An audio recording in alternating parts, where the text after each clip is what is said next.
Webster today from the California Department of Public Health, giving us a talk about healthcare-associated Clostridioides difficile, or C. diff, infection. You may wonder, how did we find a speaker as far away as California? In fact, Jessica was at Drexel for her PhD program before moving to California and had the opportunity to use questionnaire EHR data for her research.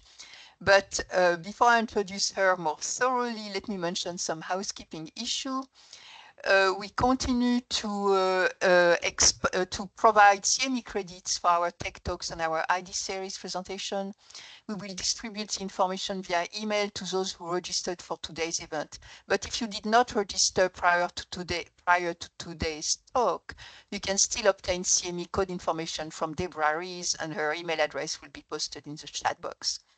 Our next event, our next ID series, in fact, is on December 17th, which is a Tuesday at noon, and that will be Dr. Gillian Trabulsi from University of Delaware, who will talk about diet composition in early infancy.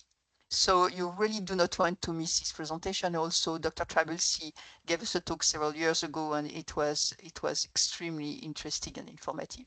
So please make sure to put this date on your calendar, December 17th, which is a Tuesday at noon. So again, I'm really excited to introduce Jessica today. Jessica is currently the epidemiologist at the Center for Healthcare Quality in the Healthcare Associated Infections Program in the California Department of Public Health. As I mentioned earlier, she obtained a PhD in epidemiology from Drexel University in Philadelphia in June 2024, and in 2018, a master in public health from the Icahn School of Medicine at Mount Sinai in New York. Prior to moving to California, she was a doctoral research fellow at Drexel, and prior to beginning her PhD program, she was an epidemiology fellow at the CDC in the National Center for Emerging and Zoonotic Infectious Disease, where she was part of a team coordinating the response to Ebola and later to COVID, so she has wonderful experience. She is new in her research career, but already has a long list of publications and honors and awards. So Jessica, we are absolutely delighted to have you today giving us this presentation. Thank you, Claudine. I will go ahead and share my slides, and I'll turn my camera off for the presentation and come back on for the Q&A.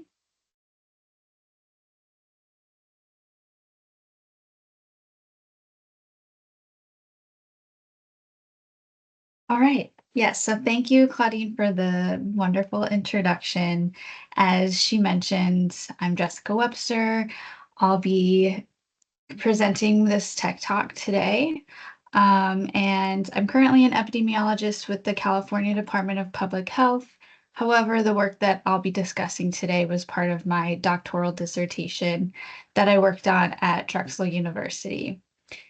And as you can see, this talk is focused on the use of multi-level modeling in health research, with a particular focus on how these methods can be used in a clinical setting, using an application on healthcare-associated Clostridioides difficile infection using data from Christianic Care.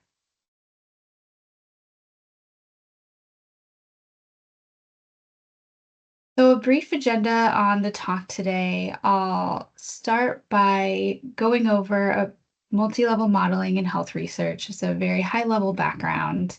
And then I'll jump into the application, which, as I mentioned, is a case control study on hospital-acquired C. diff infection.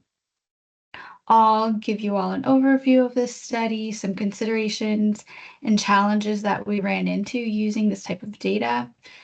Then I'll discuss the multi-level methods that we considered and ended up using and the results of the study. I'll end with some further considerations specific to the study, but also broadly on multi-level models, and then some future ideas. And that part of the presentation will be approximately 45 minutes, so we'll have about 10 minutes for Q&A. I'm sure many of you are already familiar with this concept of multi-level modeling in health research. and know that it's used for analyzing data that exist on multiple levels. And we can consider these data to be clustered or nested within groups or constructs. And so some commonly used groups or constructs that we may encounter in multi-level modeling and public health research include geographic clusters. So people can be clustered within their neighborhood. Neighborhoods can be clustered within cities. Cities can be clustered within states. And as you can imagine, we can keep going. We also have structural or social constructs. For example, students can be considered clustered within classrooms within a school. A little bit more related to our work, health-related clustering could be patients that are clustered within their primary care physician, multiple patients seeing the same physician, and then physicians could be clustered within hospitals. And longitudinal data can also be considered multi-level and clustered. If patients go to the hospital, the multiple visits that a patient is going to the hospital, those specific visits could be considered nested within the patients. And when exposures and outcomes from study participants or patients or whoever it is that we're looking at within our study are in the same geographic or structural groupings, these are likely going to be more similar than the exposures and outcomes of patients or participants within different groupings. And this phenomenon, we can say, is that these observations are correlated with each other. And it's important to account for this correlation between participants or patients so that we can more accurately evaluate our exposures and our outcomes of our study. And if we fail to account for that correlation, it could lead to what we call a violation of the independence assumption. And this is an assumption that we make when we are doing multi-level or any type of regression analysis or modeling.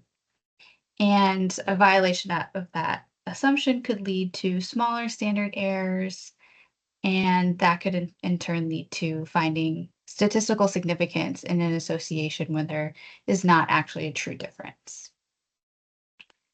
And so here on this slide, you can see a very commonly used example of a multi-level model structure, where, as I mentioned before, students can be nested within classrooms and nested within schools. And so in this example, we can imagine that students within the same classroom will have similar experiences to each other, be exposed to the same or similar environments, perhaps have the same instructor, be taught the same courses or lessons, and they could also have similar outcomes, such as test scores, because of that. And that's what we mean by the observations being within clusters being correlated. And so one way we can account for this is using multi-level regression models. And I'll be talking about that in a lot more detail in a few slides. But looking a little bit closer at this multi-level model structure. So again, this is the structure with students nested within classrooms, nested within schools. And in multi-level modeling, there's really no limit on the number of levels that you can use. The minimum, of course, would be 2, because if it's only one level, it would just be a single level model. And something to consider is that the more levels, the more complex the model is. And the more complex the model is, the more observations or the more data and computing power that is required to run these models. I have a little asterisk here at the bottom that says that this assumes a hierarchical multi-level structure, and I'll go into a lot more detail later on in the presentation about this, but essentially this means that each level 1 observation can be nested only in one level 2 and level 3 group. So for example, student 1 can only be within classroom 1. They're not also in classroom 2. And again, I'll go into much more detail on that later on in the presentation. And multi-level modeling is very flexible. It can be used for any type of research question, many different types of data. These are just a few examples of how multi-level modeling is used in health research. As you can see here, this is also using emergency department visits. We have individual and service level factors. We have, again, that school level variation that we're looking at, hospital level variation. So a lot of different ways that we can use multi-level modeling in health research.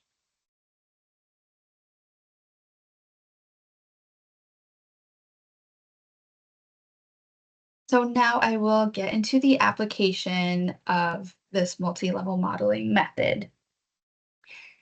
And again, this was a case control study on Clostridioides difficile infection using data here at ChristianaCare. Our study focused on two different types of exposures: patient level risk factors and environmental risk factors. And on the next slide, I'll go into a little bit more detail on what those are.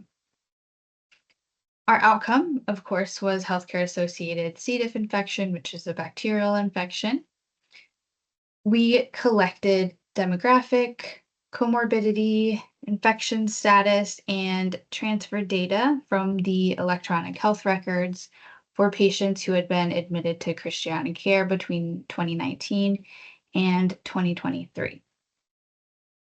Cases of C. diff were patients that had symptoms more than 72 hours after admission to ensure that the infection was hospital acquired, and this was confirmed using a two-step diagnosis.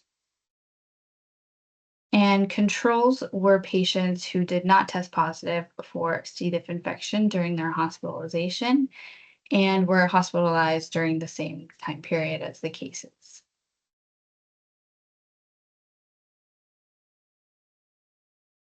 So I mentioned we were interested in looking at two different types of exposures: patient level risk factors and environmental risk factors. Patient level risk factors can be thought of giving us more information on a patient's risk or likelihood of getting symptomatic disease or becoming sick once infected or once exposed to C. diff. So these are really specific to the patient themselves, and they can be anything like exposure to antimicrobials like antibiotics, their age, immunosuppression, or other comorbidities. And then environmental risk factors can be thought of as specific to the environment that a patient is existing within. And these tell us a little bit more about a patient's likelihood of being infected, so coming into contact or being exposed to C. diff bacteria. And some of these risk factors include a spore-contaminated environment, high traffic spaces or frequently touched surfaces, and hand hygiene or cleaning practices within the space, as well as a susceptible population where patients can become sick and then eventually potentially transmit or pass on the bacteria to other patients in that same space.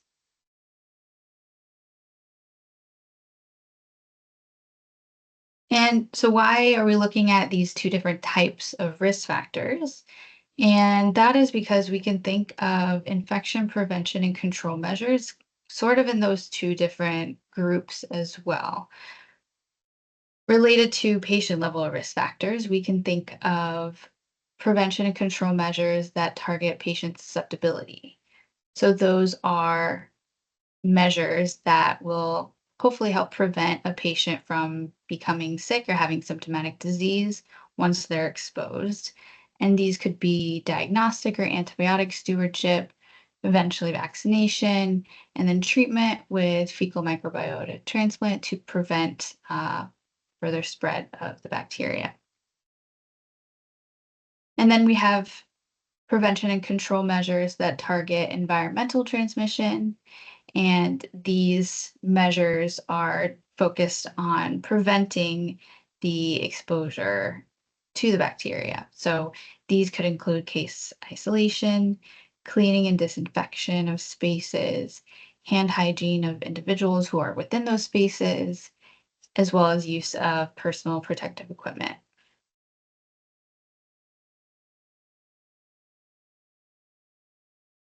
And so this patient level information can be readily collected from the electronic health records and analyzed. We can easily get information on if a patient was on antibiotics, their age, any other comorbidities they may have.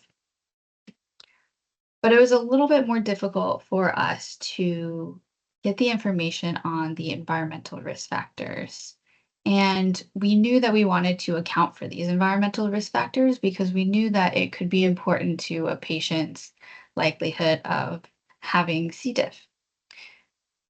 And so we were, wondering how can we account for these risk factors or the correlation between patients that spent time within those same spaces when we could not necessarily collect information on all of these different risk factors individually. So as you can imagine, we turned to multi-level methods. I mentioned in the previous slide that patients within the same space would have similar environmental risk factors. So we thought about how we can look at our data in this multi-level structure. And as I mentioned before, our source population was Christiana Care, and we actually used three different hospitals: Christiana Hospital, Wilmington Hospital, and the Middletown Emergency Department. And we thought about different ways that we could group patients based on the location that they were at during their hospital stay. And we considered grouping patients by the room that they were in. Another option was using the unit. So groups of rooms would be within the unit.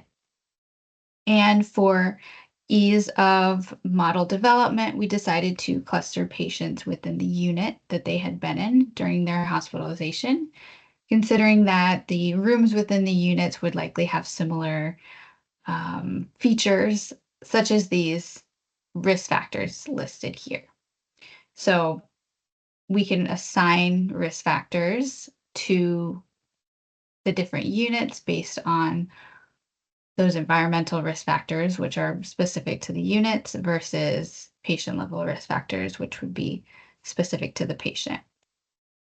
And again, as I mentioned, we were able to collect these patient level risk factors, so age, sex, race, ethnicity, as well as comorbidities, other social determinants of health, and health related variables specific to the patient.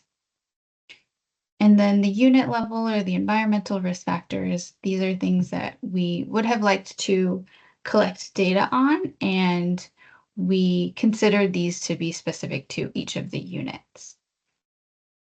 And again, I have a little asterisk here that says this assumes a hierarchical multi-level structure. So this assumes that patients are nested within one unit. So what would that mean exactly? That means that, for example, patient one could be nested in unit one. So say unit one is the medical unit of the hospital. But what if patients had been in more than one unit? If patients had moved throughout the hospital, which, as I'm sure working at a hospital, you are aware this happens quite a bit. So we explored a few different multi-level methods that could allow us to potentially account for those different spaces that a patient had been to throughout their hospitalization. And here are 3 different analytic solutions that we considered, and I'll go through each of these. The first is a traditional generalized linear model. So this is a single level model, not a multi-level model, and likely the most commonly used regression analysis that public health researchers use. And using this traditional generalized linear model, we can adjust for the locations as well as all the other covariates, patient level covariates within our model. And this could allow us to adjust for all of the different locations that a patient had been to throughout their hospitalization. A plus with this type of analysis is that we can evaluate the association between those environment or those patient level risk factors, environmental covariate, and the outcome, C. diff infection. But as I mentioned before, outcome risk may be correlated between patients that are within the same spaces during their hospitalization. And since this is only a single level model, we can account for the time varying covariates. So we can adjust for all of the different spaces that a patient had been in during their hospitalization, but there's really no way to know when they had been to each of those places and the timing of that, or any other time varying covariates. And the second model or analytic solution that we considered was the hierarchical multi-level model. And this is the type of multi-level model that I've been describing throughout the beginning of this talk. And as I mentioned before, the hierarchical structure assumes that the level 1 observations, so the patients, are nested in one and only one level 2 or group cluster. So in order to be able to use this type of model, we have to decide which unit to use for a patient's cluster. Should it be the first location that they had been to when they were admitted to the hospital? Should it be the unit that the patient spent the longest amount of time in, or perhaps the unit that a patient was in before their positive C. diff test? So we have to make that big decision in order to use this type of hierarchical multi-level model. And a plus for this type of model is that we can account for the correlation between patients within the same unit, whether that's the first unit, the longest unit, or the last unit before their positive C. diff test.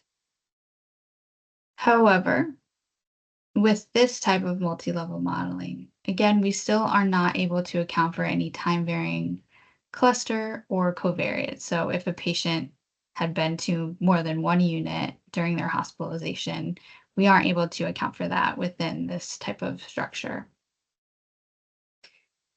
And another negative about this type of model is that it's more complex compared to the traditional generalized linear model. As I mentioned, the more levels that we add to a model, the more complex and the more observations that are required to run this type of model. And so that brings us to the third type of model that we considered for this analysis, the cross-classified multi-level model. And this model allows us to actually account for more than just one cluster unit. And it does that by using hospital day as the smallest unit of measurement. And then that hospital day is clustered within the unit that a patient was in on any given day. So this allows us to account for every single day of a patient's hospitalization and wherever they were located on that given day. And a big plus for this type of analytic solution is that we can account for that correlation between patients for all of the units that they had visited and also any time varying covariates. But again, the more levels that we add to the model, the more complex it is.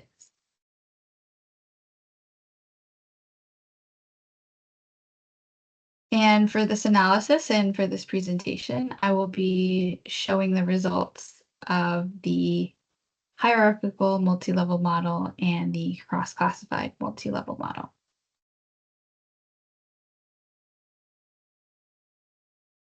So let's look at the data structures for both the hierarchical and the cross-classified multi-level model, starting with the hierarchical. So this is the same structure that I've been showing throughout this whole talk. We have our source population, which is the patients within Christiana Care. Then we have our patients, and again, this is just hypothetical data. And we have our patients at level 1, and those patients are nested within the units. And here we decided to use the unit that a patient spent the longest amount of time, making the assumption that if a patient was exposed to any environmental risk factors within any of the units they had been in, it would likely make the most impact on the units where they spent the longest amount of time. So we made that assumption in this model.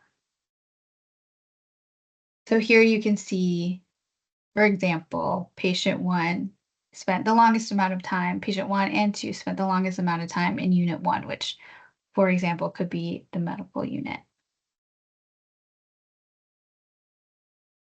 And again, here we could have as many different units or clusters on level 2 and as many different level 1 observations within each of the clusters.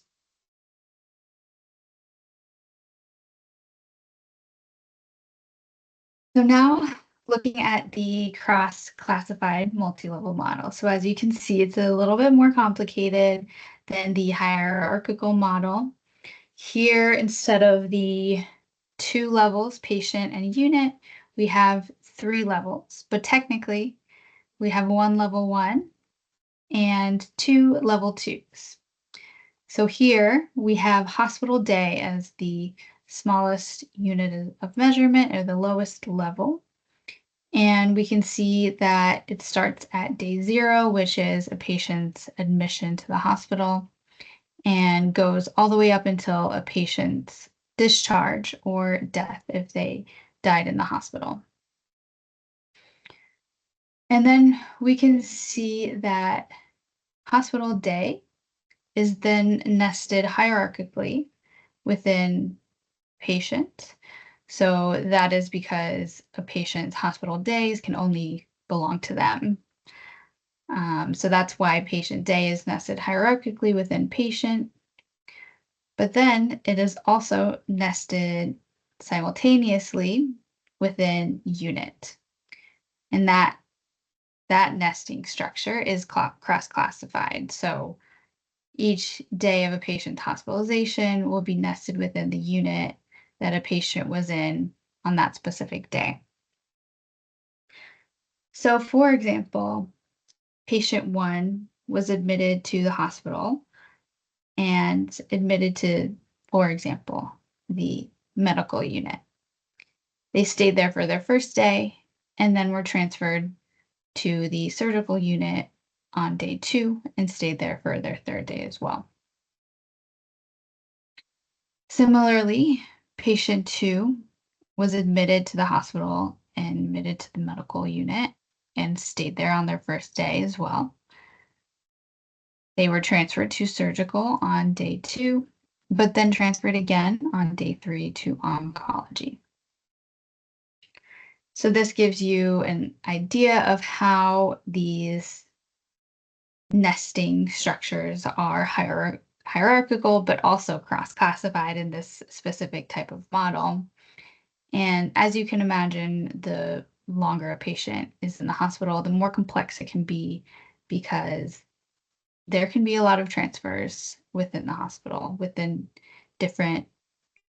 units, but also between units.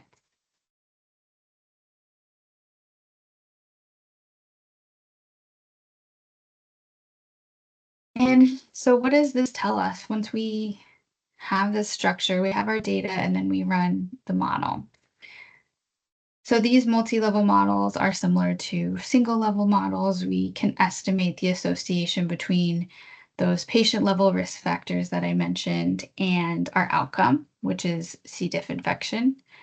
And the multi-level model part of it ensures that the results are conditional on the unit. So whether that be the unit that a patient spent the longest amount of time in, or their unit on any given day at in the hospital. And in this analysis, unit is acting as a proxy for those environmental risk factors, those variables that we are interested in measuring, but we're not able to measure in other than measuring the unit. Then we're able to quantify the variation in the odds of C. diff infection for patients that are in different units. And we're able to do that by calculating what we call a median odds ratio. So this measure compares the median odds ratio from patients between two randomly chosen units. And this tells us how much the odds of infection differ based on which unit a patient is in. A median odds ratio of 1 means that there's no variability in the odds of infection between units, meaning that if a person was admitted to the hospital and stayed in the medical unit, their risk of C. diff would be exactly the same as if they were admitted and stayed in the surgical unit. So that's what a median odds ratio of 1 would represent. This value, or this measure, is in the odds scale. So we can also compare it to the patient level odds ratios that we are used to seeing and used to interpreting.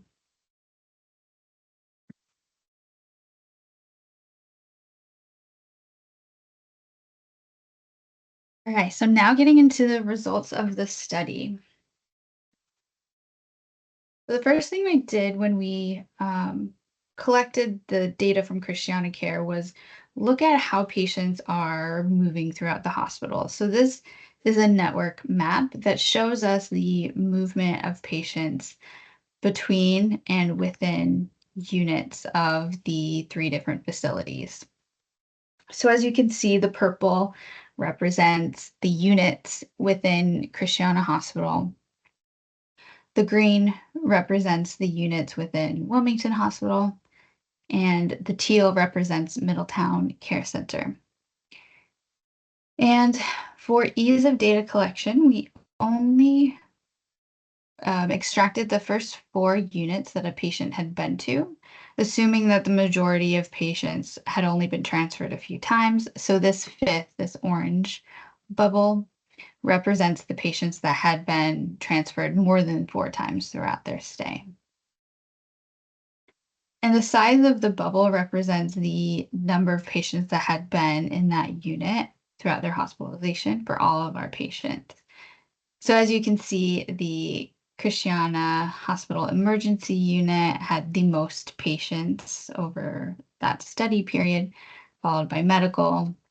Similarly, in the Wilmington Hospital, emergency and medical were 2 common units.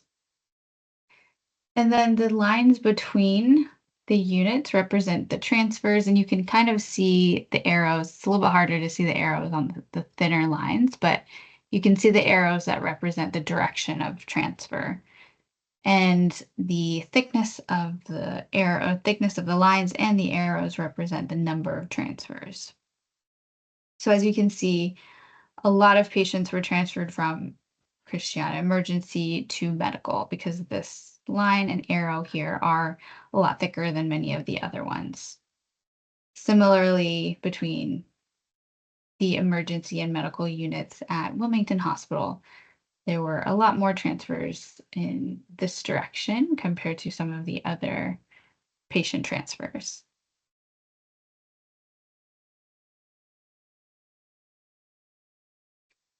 All right, so getting into the results of our different multi-level models and starting with our hierarchical multi-level model. This figure is a forest plot showing the odds ratios and 95% confidence intervals for the associations between these patient-level risk factors and C. diff infection, conditional on, again, the location that a patient had spent the longest amount of time in their hospital stay. Then we have the also median odds ratio, which describes the variability in the odds of C. diff infection between patients in the different units. So highlighting only the statistically significant odds ratios here. Not surprisingly, we can see that antibiotic exposure had the greatest measure of association in this analysis. And the odds of C. diff infection in patients exposed to antibiotics during their hospitalization was over 11 times the odds of C. diff infection in patients not exposed to antibiotics during their hospitalization. We can also see here that health insurance is statistically significant. The odds of C. diff infection in patients with public health insurance was almost twice the odds of infection in patients with private health insurance. And then we can also see here that as length of stay increased, a patient's odds of infection also increased. Now looking at the median odds ratio. Here we can see that the median odds ratio is 1.83, so over 1. And this means that the residual heterogeneity, or the difference in the odds of C. diff infection between the units that a patient had spent the longest amount of time, was of greater relevance than the impact of a patient's insurance and their length of stay, but of less relevance than their antibiotic use for understanding the variations in odds of C. diff infection.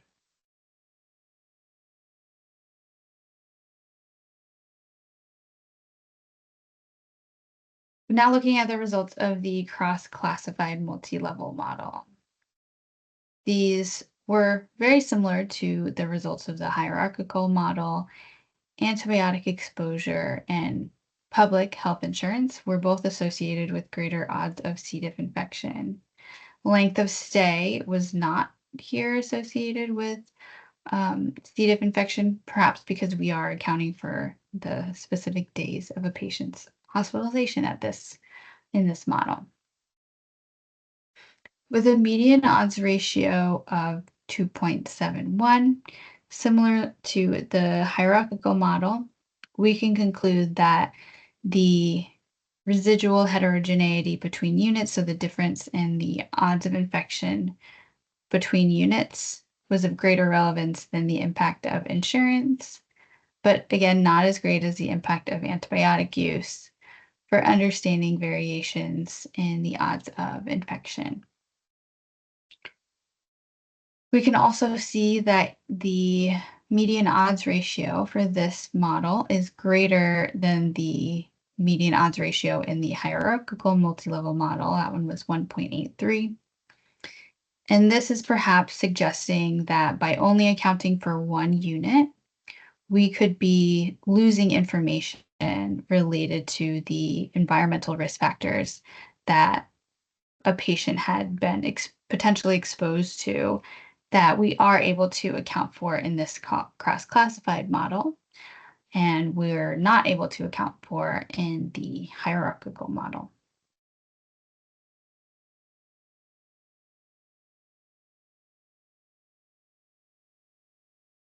So to conclude the results of this study, we were able to explore the multiple levels of risk factors for healthcare-associated C. diff infection using hierarchical and cross-classified multi-level models. Not surprisingly, we found that any antibiotic exposure produced the greatest measure of association. We also found that patients with public health insurance had greater odds of infection than patients with private health insurance, which is likely getting at the social determinants of health or other conditions influencing access to care that we were unable to measure using electronic health records data.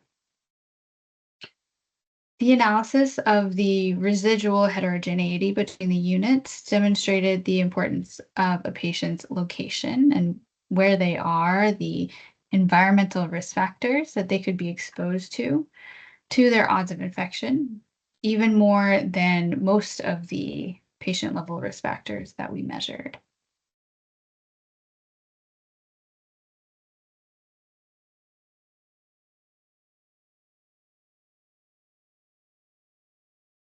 All right, so going into some further considerations and future ideas. So as I mentioned, in the beginning, these multi-level models are very flexible. They can be applied to many different scenarios and research questions. When we're talking about our work as individuals that work with patients in hospitals, we could think about patients that are clustered within the doctor that they visit or the hospital that they visit, or as we did, the units or rooms that they spent time in. We could even think about outside of the hospital. We could think about patients being clustered within their neighborhoods and how those outside factors could also influence their health and how they experience care or their experience in a hospital. We did run into a few challenges in working with these data and working with C. diff as our outcome specifically. I mentioned many times this concern about model complexity. And as I'm sure you're all aware, C. diff is a very serious disease, but thankfully, because of infection prevention and control measures, has become less common over the last years. So we actually did not have as many cases as we were expecting to have. And with the limitation on the number of years that we were able to collect data on, this resulted in a data set that was challenged by the complexity of some of the models that we were hoping to run. Another challenge that we ran into, as I had hinted on before, was acquiring the data or the observations related to the unit level or environmental risk factors. And the environmental risk factors were things that, of course, we wanted to account for, which we did in these multi-level models. But we also wanted to collect more specific information about unit cleanliness or antibiotic prescribing trends specific to the units themselves.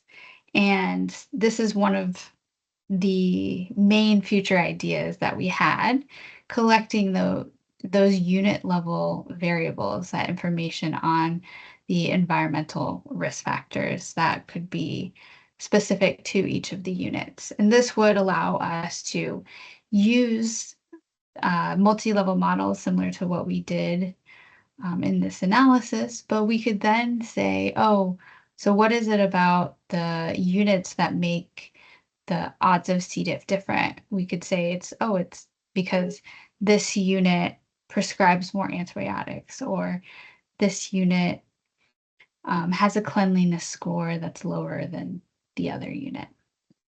So that is a future idea for expanding this research. But again, because C. diff is quite rare, this would also require probably a couple more years of data collection. This work could also be expanded to other hospitals, other facilities, even other outcomes, other healthcare associated infections, or even non-infectious outcomes. Another idea that we had that would be interesting to look at in the future was how the COVID-19 pandemic played a part in infection prevention and how that could have impacted transmission of other infections that are not actually COVID-19. And we collected data from 2019 to 2023. And so it was really in the middle of the COVID-19 pandemic. And so expanding that analysis, potentially collecting more data in the future, would allow us to compare potentially during, the early years of the COVID pandemic and after, to see if there were any changes to how that impacted a patient's odds of C. diff infection.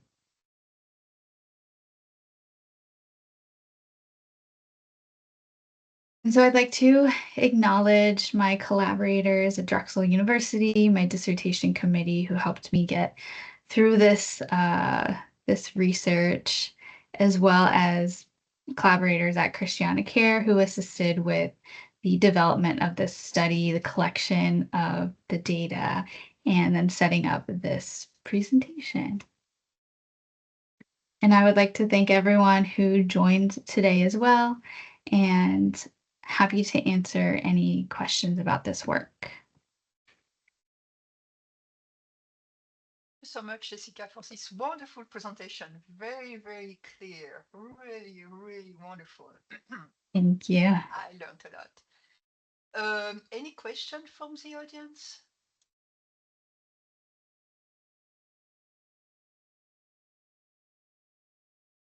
While we're waiting for questions, I have a few. Okay. So you said that you had 3 hospitals, right? ChristianaCare, Wilmington, and the emergency department in Yes. Middletown. And so did you consider also using this as a level in your hierarchical model? And Yes, we did consider that as well. And we actually, each of these were their own, the medical unit at ChristianaCare was a different unit than the medical unit at Wilmington. But we did consider adding, a third, or I guess it maybe would have been a fourth level, clustering the units within the facility. But it did add a little bit more complexity to the model and had a hard time running. But yeah, that's something that we wanted to look at because, and even then, patients are moving between facilities or between, facilities as well. So it'd be interesting to see how things are different between those different facilities. all right, I see Dr. Dwikat has a question. Ode, if you want to Yeah, open. thank you so much, Dr. Claudine. And thank you, Jessica. That's a wonderful work. I'm a data scientist here, and I know that this is a humongous work, especially you used transactional data, I believe. So this is not easy to generate this work. But Mhm. I'm curious to know, because I had this experience when I did my PhD. Have you validated your method here? The multi-level models? Yeah, like with doctors or nurses, or if you pick a patient and you track where or some sort of validation. So I considered actually, so this was one aim of my dissertation, and the two other aims of my dissertation used data from a different hospital. And I considered and hope in the future to be able to, I guess it would be some sort of a validation by using the models that I developed for the ChristianaCare data on the data from the other hospitals. But I didn't have patient transfer data for those patients. So I wouldn't be able to necessarily validate the cross-classified model. But I would be open to hearing ideas on how to validate it through other means. Is that something that you are familiar with doing? Yeah, that's great. To be honest, I was working last week on a project and I got this question. Like Okay. I was using sentiment analysis and I got a question like patients are moving. So when you Mm, applied this research, it was not research, it was applied project. Like you didn't consider the movement of patients between mm, units. That's why I can mm, see that how this model is very, very, very useful. mhm. Yeah, and I think it is also I think the fact that we compared to the hierarchical model, the model where we're only using one unit, and comparing the results to the cross-classified and seeing that they are pretty similar for a lot of the patient level risk factors is a sort of a validation to show us that although we may be losing some information by not including all of the different units a patient had been to, those patient level risk factors are still a lot more significant in this type of analysis than considering the different places. But thanks for asking. That's a great Thank you. question. Any other questions? Well, I have other question. Oh, Neil, please go ahead. Thank you, Claudine. Jessica, this is just wonderful. Every time I see you do this talk, it just gets better and better. It's so great, the graphics that you do. My question is it worth it to do, let me put this a little bit differently so it doesn't sound so cynical. You know, it took a lot of resources to put together the data necessary to do such a model. When under what conditions do you think it's necessary to go to this extent to do cross-classified models? Because this, I think, also reflects the prior question that was asked. You know, like when do these transfers matter?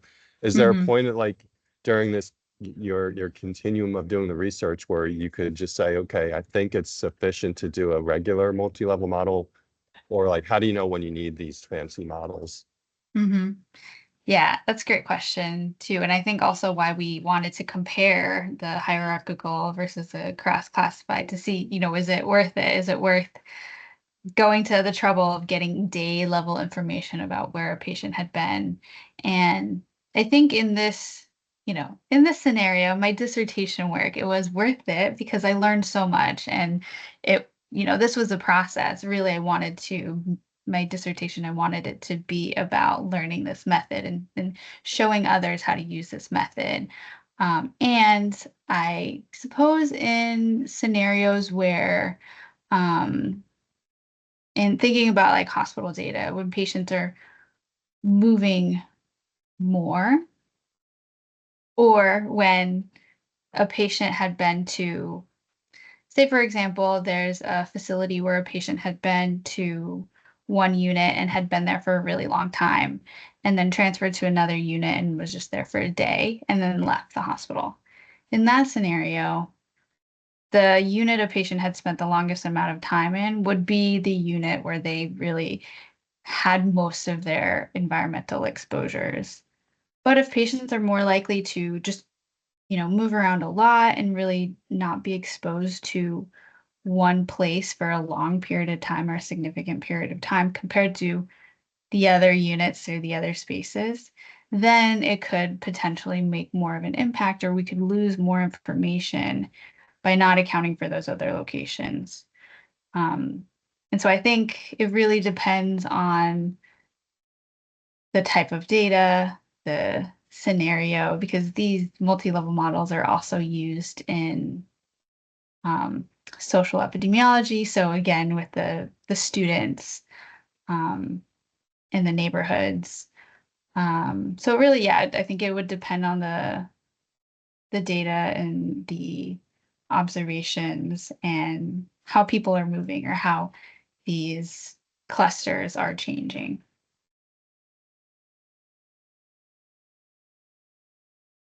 I think it's a very attractive idea, to use the level, the minimum level is a day, the day as a Mhm. minimum level, and to take into account, the Mhm. movement of the patients.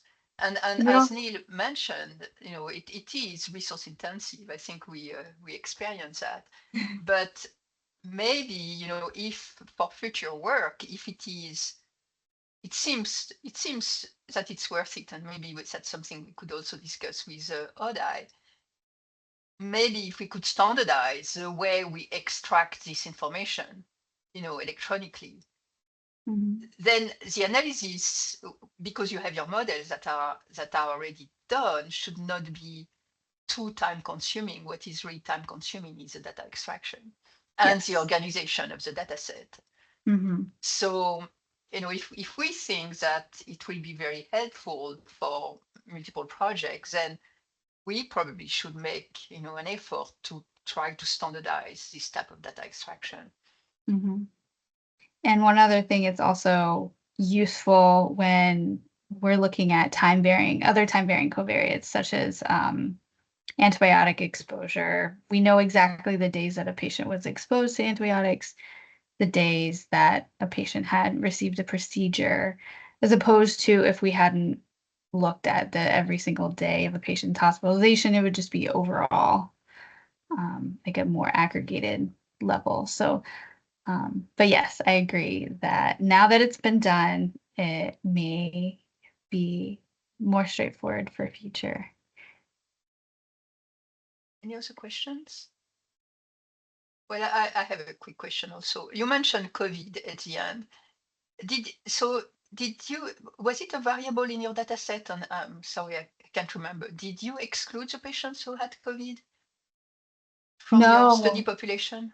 no, we did not exclude the patients that had COVID. The only way we really attempted to account for that, and it was in a sensitivity analysis, was by looking at time. So we created another level actually of season. So looking at the time of year when a patient had been admitted, to attempt to account for any like seasonal changes, which could be due to COVID or could be due to other things that occurred during their hospitalization. And could you remind us how many patients you had and your total study population, just so that we have an idea of, the complexity of the models that you could run? Yeah, obviously I have. Oh, I don't have. I believe there were about 250 cases over the 5 years of data. Yeah, that's not that many. And your controls, you had I did 4-to-1. Oh, 4-to-1. Oh, okay. Yeah, 4-to-1.